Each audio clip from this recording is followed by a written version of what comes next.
جو تنظیم اتنا بڑا دین کا کام کر رہی ہو، جو حفاظ اور علماء بنا رہی ہو، جو ہزاروں مسجدیں بنا چکی ہو اور الحمدللہ ہزاروں کی تعداد میں غیر مسلم مسلمان ہو رہے ہوں، جس تحریک کے ذریعے جناب بے نمازی نمازی اور شرابی شراب چھوڑ رہے ہوں، بے نمازی نمازی بن رہے ہوں، ماں باپ کے نافرمان فرما بردار بن رہے ہوں، الحمدللہ ایک سنتوں کی بہاریں آ رہی ہیں اور یہ چیزیں کسی کی آنکھوں سے چھپی ہوئی نہیں ہیں۔ آپ پاکستان میں کہیں بھی مجھے سن رہے ہیں، تھوڑا سا باہر نکلیے، یعنی یہ کمال کی بات یہ ہے کہ دعوت اسلامی بتانی نہیں پڑتی، دعوت اسلامی خود دکھتی ہے۔ کسی محلے سے گزرتے ہوئے آپ کو جامعۃ المدینہ نظر آ جاتا ہے، تھوڑا آگے جائیں تو دعوت اسلامی کی بنائی ہوئی مسجد نظر آ جاتی ہے۔ تقریباً پاکستان کے چھوٹے بڑے شہروں میں الحمدللہ ہمارے مراکز بنام فیضان مدینہ موجود ہیں، اور پھر فیضان مدینہ سبحان اللہ یہ تو گویا ثواب کی فیکٹری ہے۔ صرف نمازیں نہیں ہو رہی، وہاں اجتماعات بھی ہو رہے ہیں، وہاں مدرسۃ المدینہ بھی لگ رہا ہے، کئی فیضان مدینہ میں جامعۃ المدینہ موجود ہے۔ رمضان اعتکاف کی بہاریں ایسی کہ شاید پہلے کبھی نہ دیکھی ہوں،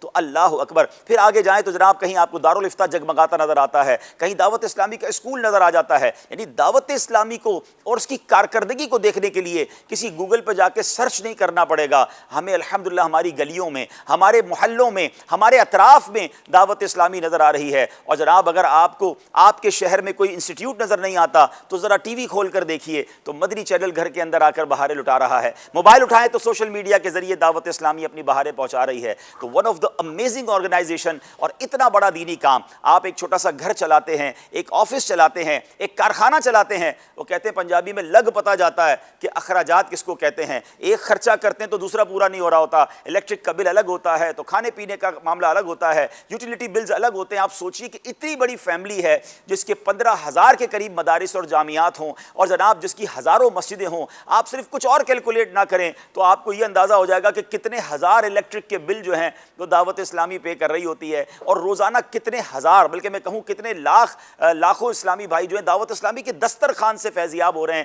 جو کہیں دسترخوان جامعۃ المدینہ میں بچھ رہا ہے جہاں علماء اور طلباء کھا رہے ہیں، کہیں وہ فیضان مدینہ میں بچھ رہا ہے جہاں مدنی قافلہ کورس کرنے والے یا قرآن پڑھنے والے کھا رہے ہیں، اللہ اکبر۔ کہیں وہ مدنی قافلوں میں بچھ رہا ہے جہاں الحمدللہ دین متین کی خدمت کرنے کے لیے گاؤں گاؤں، شہر شہر، ملک ملک لوگ عاشقان رسول جا کر لوگوں کو نیکی کی دعوت دے رہے ہیں۔ تو صرف اگر میں کھانے پینے کے اخراجات، یوٹیلیٹی کے اخراجات بھی آپ دیکھیں تو ڈیلی بیسس پر یہ کروڑوں کی تعداد میں ہو جاتے ہیں، اور پھر اس کے بعد الحمدللہ ہزاروں امام، ہزاروں مدرسین، ہزاروں قاری صاحبان، اور وہ لوگ جو دین کی خدمت کر رہے ہیں جب وہ امپلائیز بنتے ہیں تو ان کی سیلریز بھی دعوت اسلامی دے رہی ہے۔ تو آج پوری دنیا دعوت اسلامی کو، دنیا بھر کے عاشقان رسول کو سچی بات یہ ہے کہ ایک موقع مل رہا ہے کہ بی اے پارٹنر آف دعوت اسلامی۔